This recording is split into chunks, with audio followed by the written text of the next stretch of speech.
Welcome back to the World Series of Birding tutorials. Today we're going to look at how to enter your checklist. So you've got your app running and you're checking off the different species you've seen. You can see it's fairly easy to scroll through and check birds off as you go. Now at some point you're going to need to search for a species. So in this case I'm looking for piebald grebe. I could either start typing in the full name, PIE, or I could type PVGR, which is the 4-letter alpha code for piebald grebe. Either way it works. And then you can see, because piebald grebe is a flagged species, it requires time and location, so I can enter those in.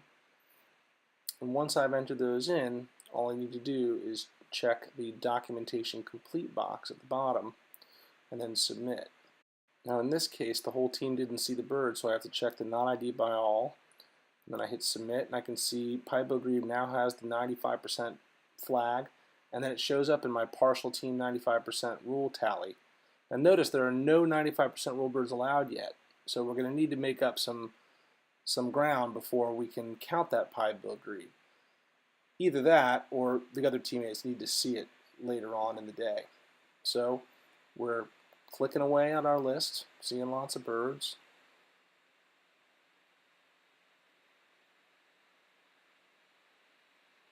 Now if you look back at the sidebar, we see we've got 34 species, and now based on the 95% rule, we are allowed one bird, so that piebald grebe can count.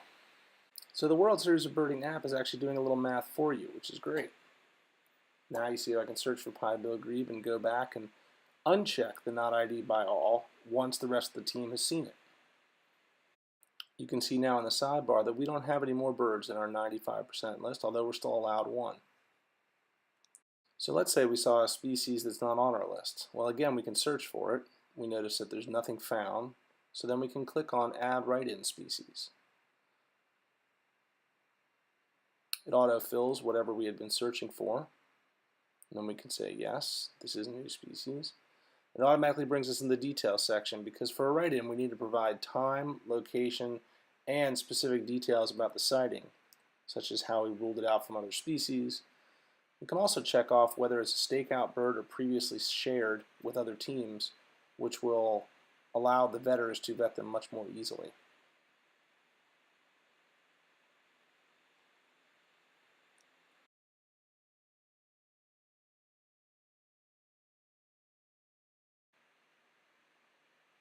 Yeah, how do you spell that word anyway?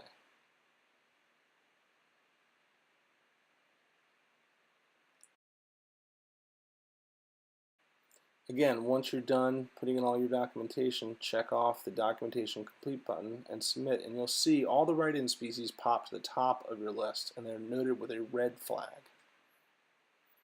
So there are no species on our current list that have incomplete documentation, but the possibility is that this is going to happen during your day. So let's say we did see a bunch of ducks that require documentation out in the field, and we've checked them all off, but we haven't provided documentation yet.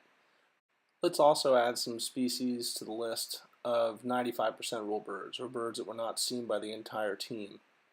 And these will show up with a blue flag next to the orange flag. Notice the orange box with the plus sign also indicating that there are species that require documentation.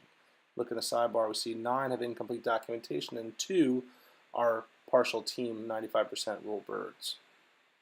Using the filter button in the upper right corner, you can filter your list by documentation needed, such as this list here, or by 95% rule birds, like this, or also by birds you've seen or birds you haven't seen yet. So the filter provides you some quick access to useful lists that allow you to update your species during the event or at the end of the day. So that concludes our little tutorial on the World Series of Birding app. Good luck out there, and we'll see you at the finish line.